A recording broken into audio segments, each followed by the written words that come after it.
Armstrong கொலை வழக்கில் அண்ணாமலையை விசாரிப்பாரா சென்னை காவல்துறை ஆணையர் அருண்? இதைத்தான் நம்ம இன்னைக்கு இந்த வீடியோல பேசலாம் அப்படின்னு இருக்கிறோம். ஏன் அப்படின்னு கேட்டீங்கன்னா, அண்ணாமலையோட வாய் துடுக்குதான் காரணம். அகைன் கட்சியில முழுக்க ரவுடிகளாக சேர்த்து வைத்துக் கொண்டு தமிழ்நாட்டினுடைய சட்டம் ஒழுங்கை திட்டமிட்டு சீர்குலைப்பதற்கு சதி செய்யக்கூடிய அண்ணாமலை ஏன் இந்த விவகாரத்தில் அவருடைய கட்சியினர் மீது குற்றச்சாட்டு எழுந்த பிறகும் அதற்கு முறையாக பதில் சொல்லாமல் செல்வ பெருந்தகை வம்புக்கு இழுத்து செல்வ பெருந்தகையை ஒரு குற்றவாளி என்பது போல ஒரு வாதத்தை சொன்ன உடனே செல்வ பெருந்தகை வாயிலே குத்து குத்துன்னு குத்தி இருக்கிறாரு ஆதாரங்களை வெளியிட்டு. இப்ப அது பிரச்சனை இல்லை. அதோட முக்கியமான பிரச்சனை, உன் கட்சியில இருந்து வெளியில் வந்த திருச்சி சூர்யா ஒரு பெரும் பட்டியலை கொடுத்திருக்கிறார் தம்பி அண்ணாமலை. யார் யாரெல்லாம் உன் கட்சியில ரவுடிகளாக இருக்கிறார்கள், இந்த ரவுடிகளால தமிழ்நாட்டுடைய சட்டம் ஒழுங்கை அல்லது தமிழ்நாட்டுடைய அமைதிக்கு எவ்வளவு பெரிய ஆபத்து அப்படிங்கறத ஒரு பெரிய பட்டியல் கொடுத்திருக்கிறாரு. இந்த பட்டியல் எல்லாவற்றையும் சேர்த்து வைத்து சில நியாயமான கேள்விகள் இருக்கிறது. அண்ணாமலையை காவல்துறை விசாரிக்க வேண்டிய கடமை இருக்கிறது. நான் பல வருஷமா சொல்லிட்டு வர்றேன். இத கீழே பின்னூட்டங்களும் நண்பர்கள் இடுகிறார்கள். என்னென்ன நீங்க சொல்றீங்க, அங்க ஒண்ணும் நடக்க மாட்டேங்குது அப்படின்னு. காவல்துறை அண்ணாமலையை விசாரிக்கிற விதமாக விசாரித்தால் பல உண்மைகள் வழியில் வருமோ அப்படின்னு மக்கள் பேசிக்கிறாங்க. அதை பத்தி நம்ம வீடியோக்குள்ள பேசுவோம். அனைவருக்கும் வணக்கம். இது தமிழ் கேள்வி. மீண்டும் உங்களை சந்திப்பதில் மிக்க மகிழ்ச்சி. நான் செந்தில் வேல் வீச்சு. ஆம்ஸ்ட்ராங்குடைய படுகொலையில ஆருத்ரா கோல்டு அது உங்களுக்கு தெரியும். அதனுடைய ஒன் ஆஃப் த டைரக்டர், இயக்குனர், அந்த இயக்குனரை பாஜகவில் கொண்டு சேர்த்து மிக முக்கிய பொறுப்பை யார் கொடுத்தா? அண்ணாமலை கொடுத்து அழகு பார்த்தார். பாஜக ஆதரவாளர்களே, வலதுசாரிகளே அவர்களுடைய யூடியூப் பக்கத்துல இதை கடுமையாக விமர்சித்தார்கள் கடந்த காலங்கள்ல. பல்லாயிரம் கோடி ரூபாய் மக்கள் பணத்தை ஆட்டையை போட்ட அந்த ஆருத்ரா கோல்டு விவகாரம், அந்த சிக்கல் ஆம்ஸ்ட்ராங் கொலை வழக்கில் பேசப்படுகிறது. அப்போ இந்த கோணத்தில் இதை விசாரித்து விடுவார்களோ, பாஜகவின் குட்டு அம்பலப்பட்டு விடுமோ என்று அச்சப்படுகிறார் அண்ணாமலை அப்படின்னு தான் தோணுது. அதனாலதான் என்ன பண்றாரு அப்படின்னா, செல்வ பெருந்தை உள்ளிட்ட தோழர்களை போய் வம்புக்கு இழுக்கிறது. இப்போ இந்த விவகாரத்துல ஆம்ஸ்ட்ராங் கொலை வழக்கில் குற்றச்சாட்டுக்கு உள்ளாகி இருக்கக்கூடிய பாஜகவினரை காப்பாற்றக்கூடிய நோக்கத்தில் அண்ணாமலை செயல்படுகிறாரா? அப்போ காவல்துறை இதை விசாரிக்கணுமா வேண்டாமா? ஏன்னா செல்வ பெருந்தகை ஒரு கருத்தை சொல்றாருன்னா, செல்வ பெருந்தகையே குற்றவாளி அல்லது குற்றச்சாட்டுகளுக்கு இது கொலை வழக்கு உள்ளிட்டவற்றில் அவர் மீது குற்றம் சாட்டப்பட்டிருக்கிறது அப்படின்னு வரிசையா சில என்னென்ன வழக்கு அப்படின்னு வழக்கு எண்களோடு எடுத்து அண்ணாமலை போட்டுட்டு, பார்த்தையா நான் செல்வ பெருந்தகை பத்தி நான் ஆதாரங்களோட போட்டுட்டேன் அப்படின்னு அவர் பெரிய புத்திசாலி மாதிரி தன்னை காட்டிக் கொள்கிறார். அப்ப செல்வ பெருந்தகை இப்ப அதற்கு பதில் சொல்லியிருக்கிறார். தம்பி, என் வழக்கு என்ன தெரியுமான்னு அவர் விவரமா பேசியிருக்கிறாரு. செல்வ பெருந்தகையோட ட்விட்டர் பேஜ்ல அது இருக்குது, முடிஞ்சா போய் பாருங்க. அவர் என்ன சொல்றாரு, என் வழக்க நான் சேலஞ்ச் பண்ணேன் கோர்ட்ல போய், நான் ஓடி ஒளியல, நான் கோர்ட்ல சேலஞ்ச் பண்ணேன். அரசு, அன்றைக்கு இருந்த அரசும் தலைமை வழக்கறிஞரும் அந்த வழக்கை திரும்ப பெற்றுக் கொண்டார்கள் அப்படின்னு அவர் சொல்லியிருக்கிறார். இப்ப அவர் ஒரு பட்டியல் வெளியிட்டிருக்கிறார் செல்வ பெருந்தகை.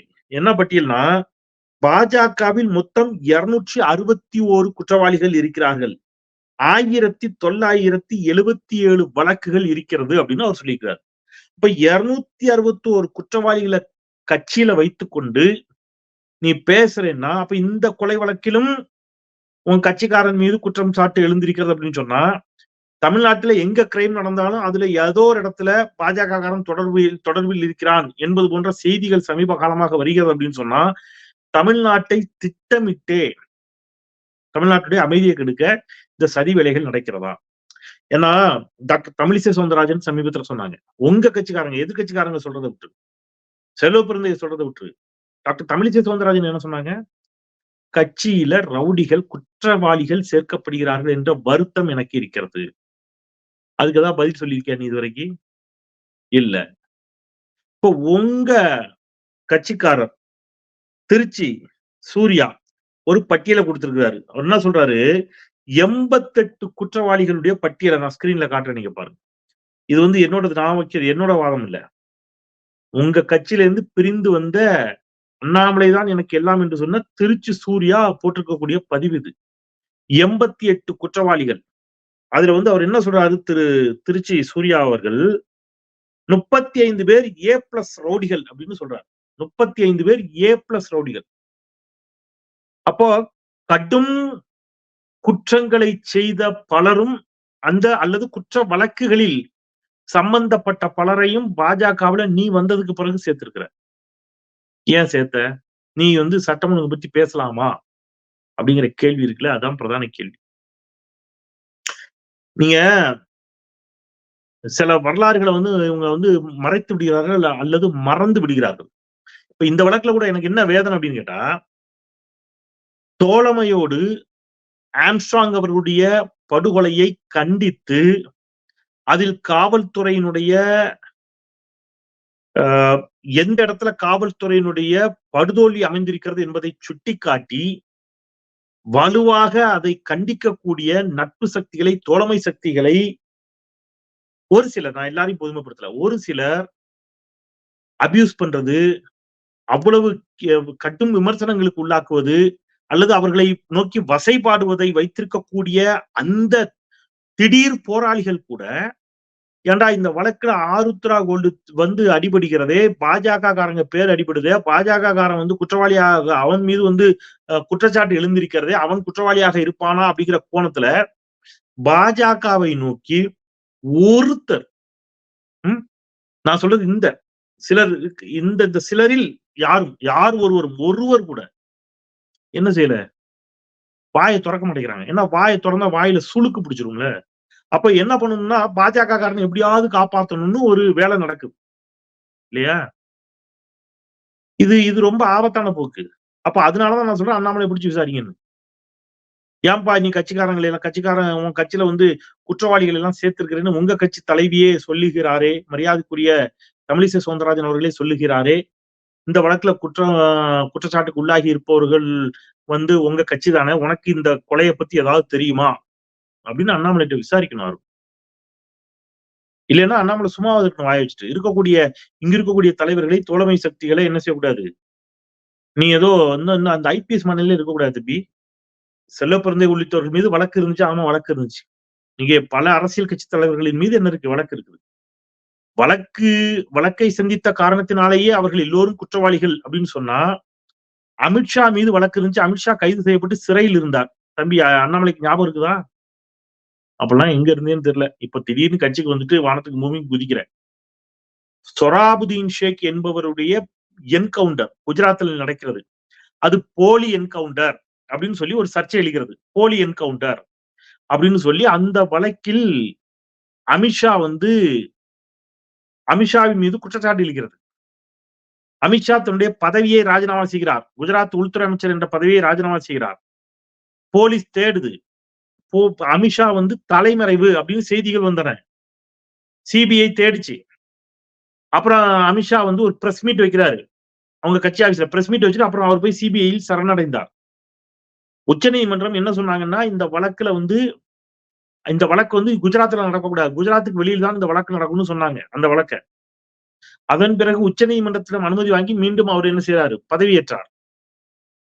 அந்த நீதிபதி இவரை வந்து குஜராத்திற்குள் நுழையக்கூடாது என்ற நிபந்தனையுடன், குஜராத்துக்குள்ளே நுழையக்கூடாதுன்னு சொல்லி நிபந்தனை போட்டுதான் அன்னைக்கு என்ன செஞ்சது, ஜாமீனே கொடுத்தது நீதிமன்றம். ரைட்டா? 2005ஆம் ஆண்டு நவம்பர் மாதம் 26ஆம் தேதி இந்த என்கவுண்டர் நடக்குது. அதுதான் வழக்கு. இந்த வழக்கினுடைய முக்கிய சாட்சி துல்சிராம் பிரஜாபதி. இந்த முக்கிய சாட்சியையும் என்ன பண்றாங்கன்னா, 2005ஆம் ஆண்டு சொராபுதீன் ஷேக் கொல்லப்படுகிறார். 2006ஆம் ஆண்டு முக்கிய சாட்சி துல்சிராம் பிரஜாபதியும் குஜராத் காவல்துறையினரால் சுட்டுக் கொல்லப்படுறார். இப்போ வழக்கு சிறப்பு நீதிமன்ற நீதிபதி ஜேடி உத்பத் அவர் தான் இதை விசாரிக்கிறார். 2014 மே மாதம், கவனமா கவனிச்சுட்டு 2014 மே மாதம். ஓகே, 2014 இவங்க ஆட்சிக்கு வர்றாங்க ஜூனுக்கு அப்புறம். 2014 மே மாதத்துல விசாரணைக்கு ஆஜராகுமாறு அமித்ஷாவுக்கு சம்மன் அனுப்புகிறார் யாரு, ஜேடி உத்பத். நீதிமன்றத்துல ஆஜராகாமல் இருக்க கோரி அமித்ஷா வந்து விலக்கு கேட்கிறார். அவருடைய கோரிக்கை நிராகரிக்கப்படுகிறது. அதன் பிறகு சிபிஐ சிறப்பு நீதிபதி ஜே.டி. உத்பத் யார அமித்ஷாவை நேர்ல ஆஜராகணும்னு சொன்னார் இல்லையா? உங்களுக்கு நேரில் ஆஜராவதிலிருந்து விலக்களிக்க முடியாது என்று சொன்னார் அல்லவா? அந்த ஜே.டி. உத்பத் 2014 ஜூன் மாதம் 26ஆம் தேதி அன்று உச்சநீதிமன்ற உத்தரவின்படி மாற்றப்படுகிறார். ரைட்டா? 2014 பாஜக ஆட்சிக்கு வந்து விட்டதை நீங்கள் இங்கே குறித்துக் கொள்ளுங்கள். சரியா? மாற்றப்படுறார். அப்புறம் இந்த வழக்கு யார்கிட்ட போகுது? நீதிபதி லோயாவிடம் ஒப்படைக்கப்படுகிறது. நீதிபதி லோயா மர்மமான முறையில் 2014 டிசம்பர் 1ஆம் தேதி நாக்பூரில் மரணம் அடைகிறார். அதே 2014. அவருடைய குடும்பத்தினர் நீதிபதி லோயாவினுடைய மரணத்தில் மர்மம் இருக்கிறது என்று குற்றம் சாட்டுகிறார்கள். இப்ப இதெல்லாம் யார் பேசுறது? அப்ப நீ செல்வ பெருந்தகை இவ்வளவு சொன்னேன்னா நாங்க இதெல்லாம் சேர்ந்து எடுத்து பேசுவோம் தானே இல்லையா? Not only Selva Perunthagai. இந்த இந்த இந்த வேலையை விடணும். இந்த தமிழ்நாட்டினுடைய அரசியல் களத்தை, அரசியல் சூழலை அண்ணாமலையினுடைய வருகைக்கு பிறகு பாஜக எப்படியாவது வளர்க்க வேண்டும் என்று நினைத்து, இப்ப கலவரம் செய்யாம வளர முடியாது என்று பேசியது யார்? அந்த ஆடியோ ரிலீஸ் ஆச்சே. அண்ணாமலை அதை பற்றி ஏதேனும் கருத்து சொன்னாரா? இப்போ தமிழ்நாட்டினுடைய ஐயோகோ என்று சொல்லக்கூடிய பலரும் எத்தனை பேர் அதை கண்டிச்சாங்கன்னு எனக்கு இப்போ வரைக்கும் தெரியல. ஒரு ஆடியோ வருது. கலவரம் செய்யாம தமிழ்நாட்டுல வளர முடியாதுன்னு ஒருத்தர் பேசுகிறார். அந்த ஆடியோவை இங்க எத்தனை பேர் கண்டிச்சாங்க? கண்டிச்சிடக்கூடாது. ஏன்னா கண்டிச்சா பாஜகவுக்கு வலிச்சிரும்ல. இல்ல? அப்போ இங்க இருக்கக்கூடிய நட்பு சக்திகள், தோழமை சக்திகளை போய் என்ன செய்யணும்? சாத்துன்னு அவன்கிட்ட போய் வம்பு வளர்க்கணும், அவன்கிட்ட போய் சண்டை இழுக்கணும். எப்ப அவன் அங்க அவ்வளவு பிரச்சனை பண்ணிட்டு இருக்கான்பா பிஜேபி, அது பேசிக்கக்கூடாது. சோ இந்த போக்கும் ஆபத்தான போக்கு.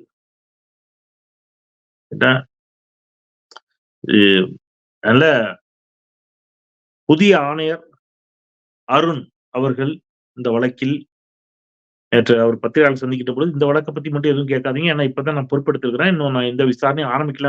ஜெனுனான ஒரு ஸ்டேட்மெண்ட் தான். ஓகே.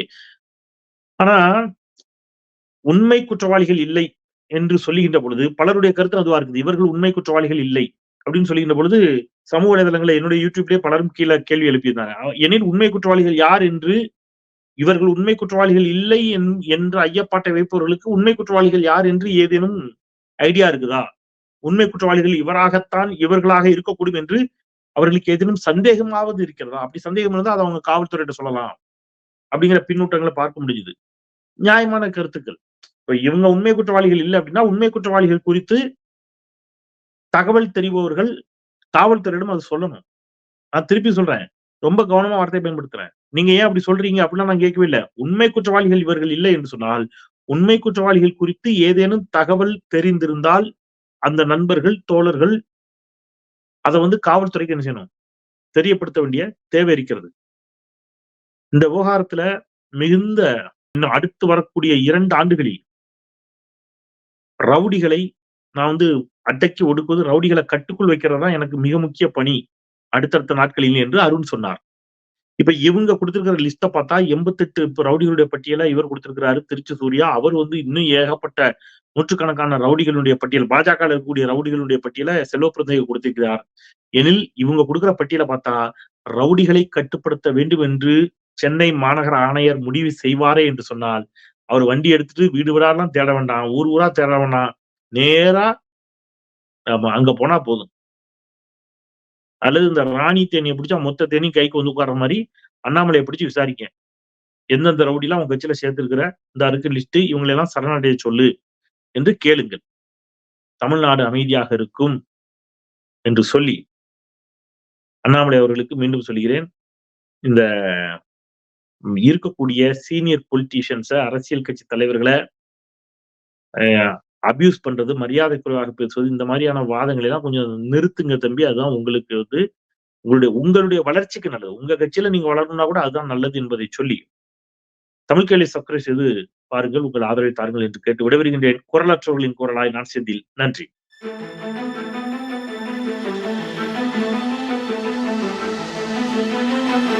Thank you.